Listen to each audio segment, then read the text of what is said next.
Hello, I am Sinfogel. Today I want to show you how to complete the Latios Legendary Arena with as few resources as possible.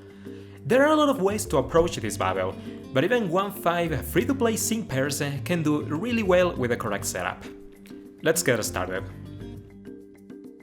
Latios follows the standard Legendary Arena conventions we're used to. He has 3 health bars, and every time he reaches half health or a health bar is depleted, he changes AI scripts. Latios uses attacks like Draco Meteor, Icy Wind and Double Edge, just to name a few examples. And he has Grand Entry and Wise Entry to raise his stats when the battle starts. The most interesting part about this battle is that Latios has 2 partners, Dragonite and Salamence. They are special and physically oriented respectively. On very hard difficulty, they also have Dauntless and Headstrong, so it's not possible to lower their offense. What's important to know about this battle is that it is chock full of AoE damage. Surf, Earthquake, Bulldoze, Rock Slide, Heatwave, just a constant barrage of attacks from all flavors you can imagine. Lastly, status ailments aren't as powerful as with previous legendary arenas, so tech sync pairs might appear underwhelming unless they can deliver powerful sync nukes. So, there are a couple consistent approaches to dealing with Latios. You can use a defensive approach or a sleep chain to defeat him. A defensive approach plays the battle more or less as intended, stacking up sync buffs and resisting Latios' attacks with bulk. Using defense and special defense buffs is key to survive. 1-5 Misty, 1-5 Skyla and 2-5 Iris is my recommended team for this. For the sleep chain approach, you need a few tools. 3-5 Skyla, a striker with a decently long attack animation, and Serena or a sleeper with Troublemaker 1. With a sleep chain, you can sleep lock Latios and totally prevent him from attacking, effectively cheesing the battle. The defensive approach is more accessible for newer players, while a sleep chain is easier but needs specific tools that you might not have access to, and if you can perform a sleep chain, you probably won't have issues with this legendary arena to begin with. Either way, I will cover both methodologies at length, and you can skip to the one you're interested in using with the timestamps as shown. Knowing what Latios can do, it is my recommendation to stack defensive buffs on the entire party. Constant healing and evasion will also help you a lot. I recommend 2 team compositions, Skyla plus Misty or Leaf plus additional support alongside a powerful striker. Skyla and Misty are free to play and at 1-5 cover exactly what we're looking for. AoE defensive buffs for both spectrums, potions, regeneration and evasive buffs. Misty is a great tank for this battle because Latios primarily uses special attacks, while Skyla provides speed so you can keep up a constant chain of attacks. Leaf has some wind-up, but she can buff all stats with her sync, and frees up room for another support of your choosing, like Sabrina or Signa Surelesa. She's more efficient, but as a 5-star gacha, she is difficult to scout for. Latios has 2 weaknesses, which is unprecedented for a legendary arena. He's weak to Dragon on his first 2 health bars and weak to Ice on his last one. Looking at the list of possible strikers that can take advantage of these weaknesses, I'm just gonna be real and say you should be using Iris. If you're using the free-to-play defensive supports, it means your striker needs to carry their offense on their own. Iris can max her crit up to +3 stages, which sync pairs like Claire and Cyrus have issues with. Iris also hits on the physical spectrum, which is much better for this battle because it's a lot easier to lower physical defense than special defense, with sync pairs like Nanu and Kukui being able to directly debuff the stat. Iris is in general an excellent investment. She melts any content including Battle Villa and will help you immensely if you give her the chance. That's not to say she doesn't have her shortcomings. She needs to raise her sync level with Candice and needs Listen Confusion or Clear-Headed as lucky skills, but I'm afraid I must insist. She's just the best striker for a minimal free-to-play approach. If you really don't want to use Iris or don't want to spend any candies on her, I would recommend the strikers like Red, Olivia, Signasuit Cynthia or Summer Steven. Basically, anyone that has strong moves can max their critical hit rate and preferably hits on the physical spectrum. Something not many people realize is that debuffs and status conditions carry over through all the teams you use in a legendary arena battle, so you can send a few teams to get crucial stat drops. First, you need to debuff Latios' defenses to help your main striker. Nanu and Kukui easily drop stats with Screech and Leer. If you want to lower special defense, you can try with 3-5 Koga, who has Venoshock Mind Games 9, or use Erika and Borg, who have decent chances to lower special defense with On a Roll. While doing this, you should also bring Hapu or Clement to lower Latios' accuracy. A miss could be the difference between life and death for the main team. Next, you should also send a second team to lower Latios' offense. You want to lower both Latios' attack and special attack to deal with both offensive spectrums. In particular, I recommend Viola because she is very tanky and ensures Latios drops to -6 special attack. Alright, it's time to show this battle in execution. I am taking a few clips from the quick guide I uploaded already, because I believe the principles hold up. First, I sent a team composed of Hapu and Nanu to lower Latios' accuracy and defense as much as I could, but if I had a choice I would bring Kukui instead of Nanu because he has Leer, and that is AoE defense drops, and Nanu sorta has to rely on evasion to get a few more screeches in there. For the second team, I used Mina, Viola, and Bryson. Bryson because Haze lets him get rid of the Wise Entry and Grand Entry buffs that get reapplied whenever you enter the battle with a new team, so that let Viola do her job a little quicker. Although you could save him for later for a Haze, in case you want that for a tier phase, for example. Mina is here because Charm is a direct application for attack drops, so she can reliably lower Latios' attack very quickly. And Viola is just so tanky that she will guarantee that Latios drops to -6 special attack, no matter how many times he attacks. I also did some infestation, but the trap hardly made a difference. I just did that because I had nothing to do while waiting for the team to fall down. Now for the stars of the show, here we have Misty, Iris and Skyla, all free-to-play ladies and very strong in their own right. Misty is here to provide special defense buffs to everyone, as well as evasion to herself and Iris, because if anybody has to survive, it has to be the tank as well as your striker. Skyla provides speed and defense, so you have the capacity to spam actions on every round of combat, as well as some healing bursts through potion. And Iris is your offense, so she has the chunkiest investment out of the three, and is going to carry the entire battle on her shoulders. Misty and Skyla are here to protect Iris more than anything else. And I tried to go for as minimal of an investment as I could. Misty has a 1-5 grid with all the HP tiles, all the bulk possible, as well as extra special defense all. The refreshes will keep your special defense topped off at all times.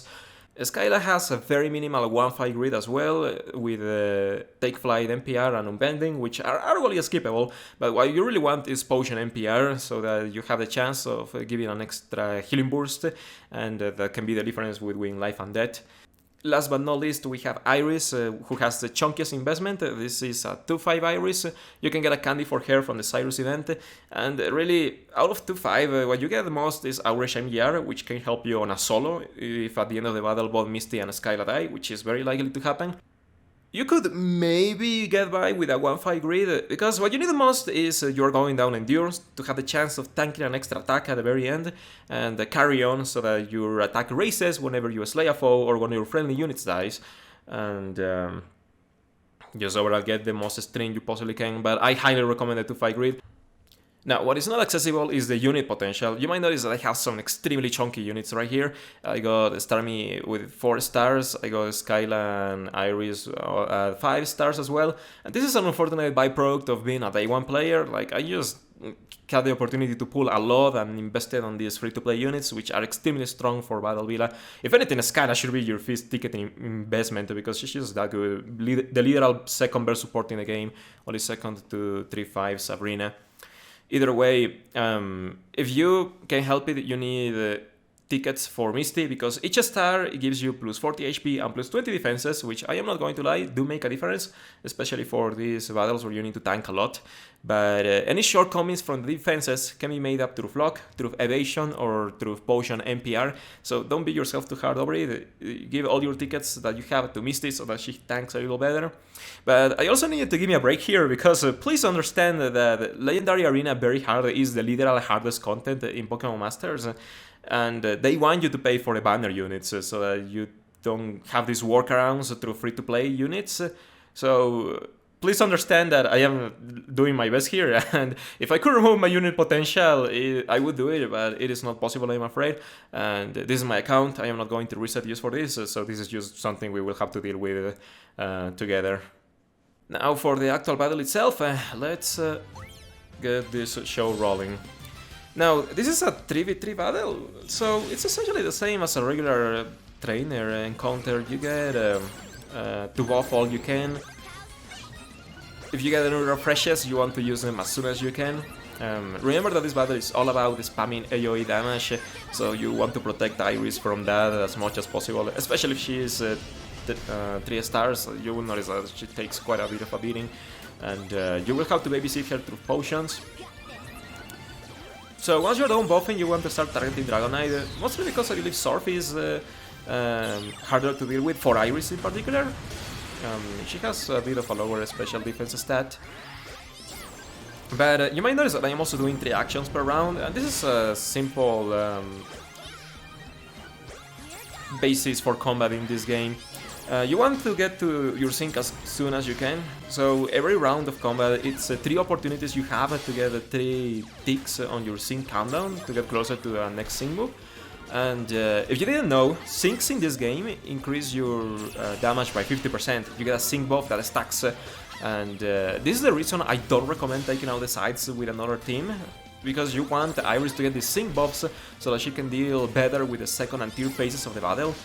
Hence all the investments we made through defenses and the debuffs that we had going earlier, so that it's possible for Iris to get through all this damage. Either way, after buffing and all that, you just do the same thing the entire battle. Spam Aurish, Bubble Beam, Ghost, get the sinks. And after we are done with Salamence, we go after Latios, do the same thing, spam Aurish, Bubble Beam, Ghost.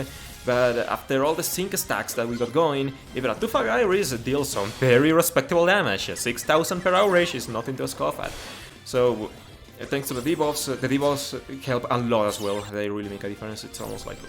I don't want to make any estimates, but it's like 1,000 to 1,500 more damage per Outrage. So the second phase is where things get a little more dangerous, because Latios gets the capacity to lower your defense and special defense every time he attacks, where the refreshes come into play, so that you can replenish your buffs if they get too low. But it's still the same deal, spam Outrage Ball being Ghost. And at the tier phase, Skyla goes down. She gets no healing in this battle, because after using Potion and Take Flight, her utility sort of dwindles down, and we don't really need her, so we just let her go so that Starmie and Iris can actually have more lasting potential. But here we also get some really dangerous attacks. Sure Crit Surf, crits bypass your defenses, so you will have to eat the full blunt of that damage. But with some dodges, and thanks to the Endure, Iris was able to tank just enough and get just enough time to be able to finish off Latios, and there you go, she took all 3 Pokemon all by herself, pretty much. So this battle is all about setting up your field of play, getting the debuffs going, just getting your sync stacks. There is nothing special about it, to be honest. Now, I want to show you a nifty little backup in case you didn't take off the tier hell bar. Let's say that Iris didn't get as lucky as I did with dodges and just died just barely entering this phase. So, if this happens, you still have a free-to-play backup. You can use 1-5 units for this. And the strategy is hacking down Latios and also taking advantage of Latios' change to his ice weaknesses, so Price can attempt to carry you through this. So Price is graded for Hostile Environment 1, and I cheated a little bit by using a 2-5 grid to get Ice Beam MGR, because this was really lock heavy and I wanted all the help I could get. This is a relatively slow party, so you really want that move gouge refill. Either way, he has Hostile Environment to be able to enhance his chances of freezing Latios. Cerola has a 1-5 grid for Astonish MGR. This increases her chances of flinching to 51%, so she's gonna have to carry her weight through flinches. And Brock is here as a tank. He's a bootleg Skyla who doesn't provide AoE buffs, but is very physically tanky, so the start of the tier hell bar, Latios only uses physical attacks, so you don't want to keep Brock healthy, because he's just going to die as soon as you transition to the second half health. So what he wants to do is use Rock Throw MGR just to keep a little bit of move gauge going, as well as keep Price healthy. Price is very especially tanky, but not on the physical side, so Earthquake is really gonna dent him, so Brock wants to keep him alive as much as possible. And after that it's just freezing and using Astonish and hope for the best. Honestly, I'm sorry I don't have a more consistent strategy than this, but Latios is difficult to tank and we only have 4 sync pairs left to spare. Please consider that if you are copying exactly what I did, you will have 8 out of 12 sync pairs, so you still have a 9th one you could use, maybe Bryson, so that you can haze Latios' buffs away, as I was mentioning earlier. But yeah, that's it. Now we're going to go over the sleeping approach for this battle, and if you stay around, maybe you can learn something new. I've covered the sleep chaining at length on previous legendary arenas, but I will go over the principles real quick. Currently, there are 4 sleep users in Pokémon Masters: Ramos, Agatha, Serena, and Take Bellsprout. Serena automatically allows you to perform a reliable sleep chain, but the other 3 have to deal with accuracy issues. Sleep moves have a 75% accuracy. You can fix that by using 2 accuracy buffs or using the lucky skill Troublemaker 1 from Crunchy Cookies to have perfectly accurate sleep moves. Because of team composition limits, we need the latter, I am afraid.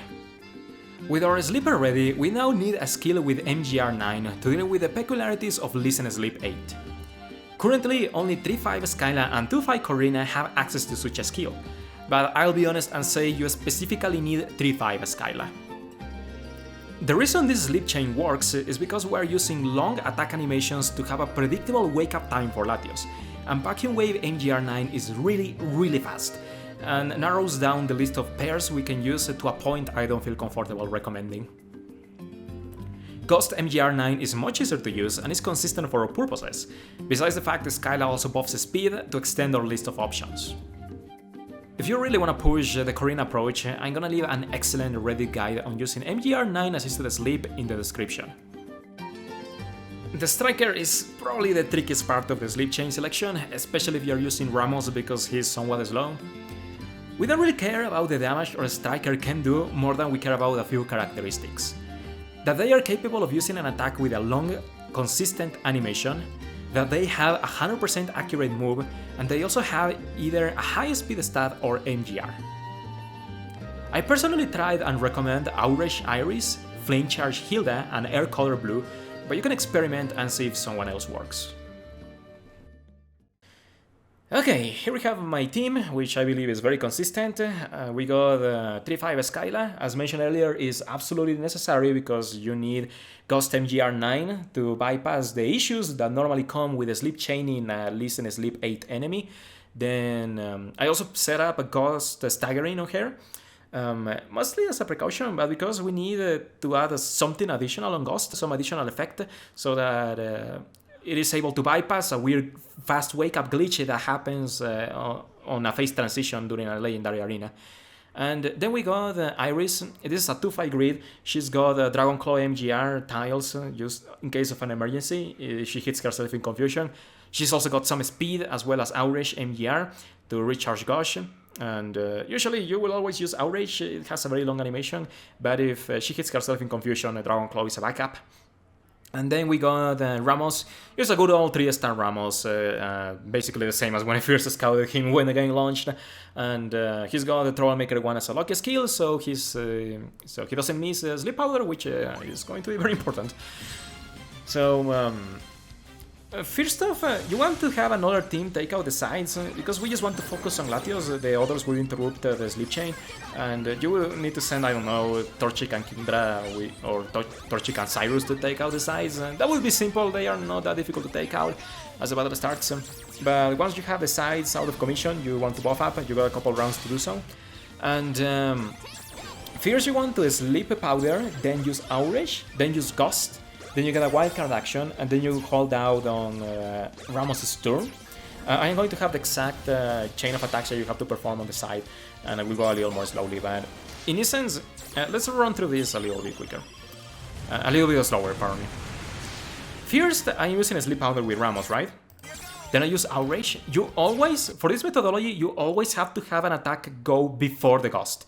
Like, this is not optional. If you don't do this, then you will not be able to stall the sleep icon flickering for as long as you need to. So there always has to be something happening before Ghost for this to work. So always an attack from your striker before Ghost, right after the sleep powder. And then, after using Ghost, you get a wildcard action. This can be anything. You can use Outrage, Dragon Claw, you can use a Sing move, or another move from Iris. Like, this action can go by because we have room for it. And it can even be nothing. If you think you don't have enough Q, you can just do nothing with Iris and it will still work, okay? So, here is the critical part, the timing of the sleep powder. For this, we wait for Ghost. We're waiting on Ghost over here, hovering over Ramos, and we are watching closely the Ghost animation. We want to wait for these numbers to pop up, and then wait for the Ghost to clear out a little bit, to disperse, and then a Sleep Powder. So, the reason this works is because MGR9 has a property, a consistent property of extending the Ghost animation, and we are timing it in such a way that the Sleep Powder goes off after Latios wakes up, but before he's able to attack. And the Ghost MGR is setting up this exchange very nicely into place for this to work out. So you might notice that I am repeating the chain. It's the exact same thing on every turn. A Sleep Powder, Outrage, Ghost, Wildcard action, and then wait for Ghost's damage numbers, and then a Sleep Powder. And even though Latios looks like he's asleep because of the Ghost MGR timing, he's going to wake up right after the sync. So that's what you do through the entire battle. But here I need to be a little more cautious because we are entering the phase transition, and this is where things get a little tricky. So you want to make sure that you push Latios onto the next Hellbar with a strong move. Like, you need to be confident that this move is going to push him into that range. So you can use Dragon Claw to chip him a little bit and then use Outrage. But make sure that you use a move from Iris to push him into the next phase. And then you want to use a Sleep Powder and Ghost immediately. A Sleep Powder before the phase transition so you can put Latios back to sleep. The reason we don't stack Outrage is because we need to make something a little consistent for the phase transition. Like, something weird happens here, like the Q just refreshes and Latios... if you use a Sleep Powder and continue the chain, there is a chance that Latios wakes up immediately. So to bypass this, we use Ghost, which because of staggering, it has a secondary effect. So the guy sort of has to wait for this effect to happen before being able to do anything. If there's a chance for an effect to happen. So we use a Sleep Powder and Ghost, and then we use a Sleep Powder again with the normal timing. We wait for the damage numbers to go away and then a Sleep Powder. And there you go, we can still get the sleep chain going, and we resume with the usual sleep chain after that is done. I recommend doing that on the slowest speed setting, or do the entire battle on the slowest speed if you are using, learning this. And I want to show what happens on the next phase. I did the exact same thing, the exact same chain on this phase, nothing special happens. But yeah, I make sure to push Latios down to the next phase with a strong Outrage and then a Sleep Powder, so we can resume this. And do the exact same precaution to ensure that we don't get hit again. So Sleep Powder, Ghost, and use a Sleep Powder again when the Ghost animation is about to end. But here's something weird happens. This is listen Sleep 8 RNG. I'm not an expert on this, so I can't really explain why this happens. But sometimes Latios will still stay asleep. So if this happens, what you need to do is... you're assuming your normal chain, right? Assuming that the Sleep Powder is going to connect. So now Iris is going to go... it's just going to attack. So on this instance, what you need to do, if Latios stays asleep on a health transition, you need to wait for the end of the Outrage animation and then a Sleep Powder. And if Latios doesn't wake up here, then he will wake up from the Ghost MGR9. So you don't have to worry about timing it to that point. Like, you need to time it with the Outrage in this instance, because Latios may wake up by the end of the Outrage animation because it has an MGR skill attached to it. So you have to make it with that timing. But because Skyla has the consistent MGR, she will make sure that Latios wakes up. So I know it's a weird, convoluted, and you may need to rewatch it, but this is a complicated tech. It's skill-based, and you have to understand the pattern. And there is some quirks because of the legendary arena we got going here. the restrictions because of the health transitions. And this MGR9 tech was discovered literally maybe a week ago, so it's very fresh and we don't understand it in its entirety. But this is the basic gist of it, and I got a little backup for you for health transitions. So just keep the chain going, and ultimately you're going to slay Latios. Very simple, and with the correct conditions, any striker can pull this off. So yeah, that is it for this tutorial. I hope it helps you, and I thank you very much for your support. Thank you for watching, and see you next time.